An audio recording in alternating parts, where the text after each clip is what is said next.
Welcome to this video session. I am Saravanan. In this video session, we are going to see about inter-VLAN communication. This tutorial is the second part of VLAN. In the first part, by implementing VLAN, we could divide a big broadcast domain into smaller ones. By the way of implementing VLAN, we could restrict the broadcast nature of the switch. So when this host system initiates a broadcast and that has to be shared within this departmental system, without VLAN that is not possible, and always the switch forward the broadcast to all the systems. So this we have seen in our first part of VLAN. In the second part, by implementing VLAN, it is not possible to establish a communication between the hosts in different VLAN. Say for example, when we implement VLAN, this is VLAN 10 and this is VLAN 20. When we try this particular host try to communicate with this host system, that is not possible because each VLAN is considered as a separate network. So to establish a communication between the networks, we have to introduce a layer 3 switch or a router so that that router can do the routing function. Routing function is nothing but forwarding the data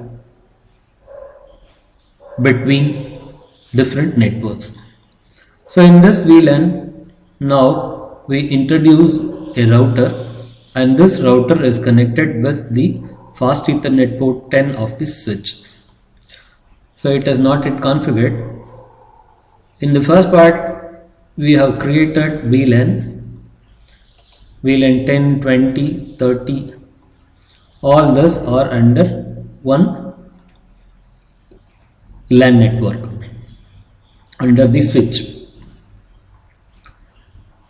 Now we have to configure this router and this particular link as a trunk link, because all these are access link. Access link is simply forwarding the data of similar VLAN, but trunk link is the link which allow data packets from different VLANs.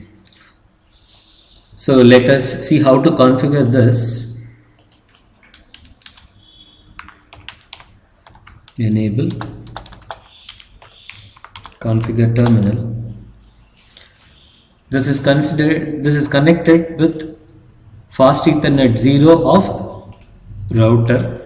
So interface fast Ethernet 0/0 dot 10. That is, with one link we are going to create 3 links, and each link interface is assigned with different IP address so that this router can forward the data packet from one VLAN to another VLAN. For this, interface fast Ethernet 0/0.10, and we have to create an encapsulation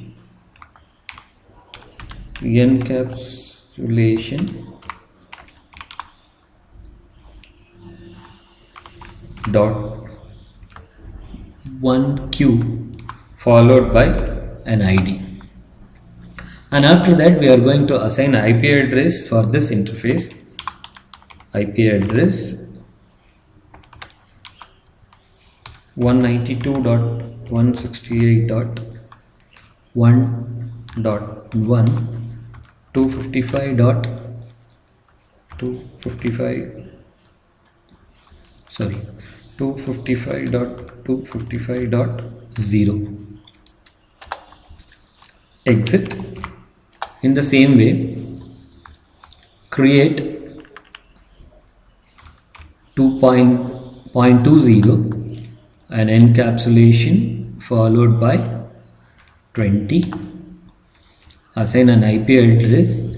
The IP address is going to be 2.1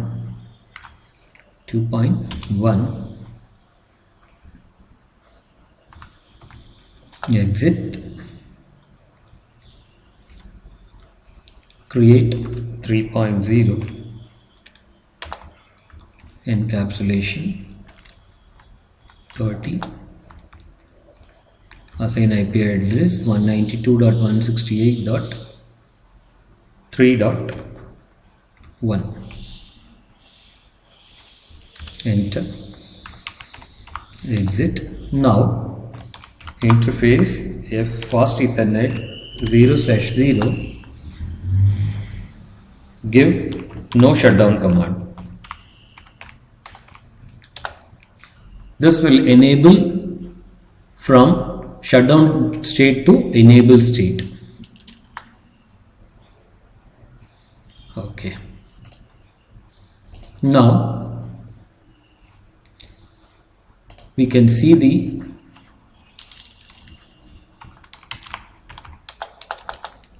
running configuration. The command is show running conf. See, already we have created VLAN 10, VLAN 20 and VLAN 10, VLAN 20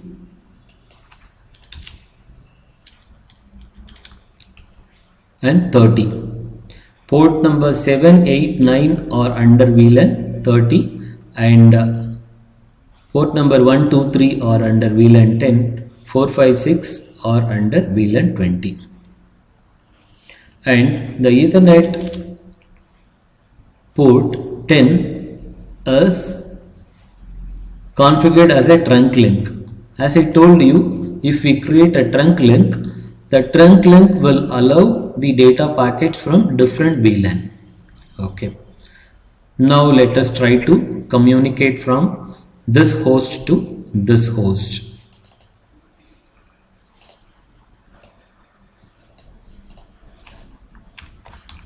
Ping 192.168.2.3.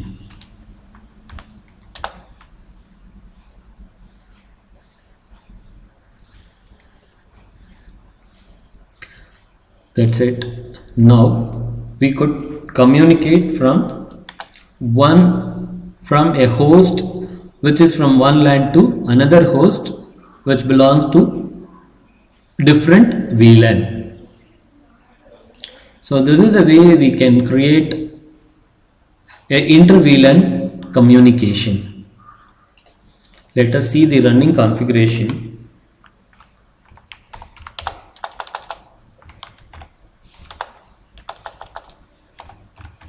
Show running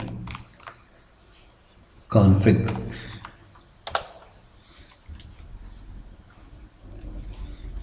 So that's it.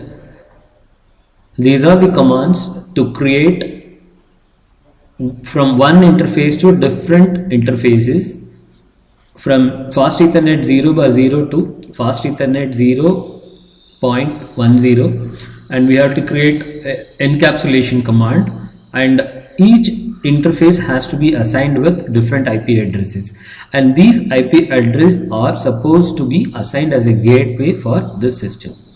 In this case 192.168.1.1 is the gateway for this particular PC. Same like that,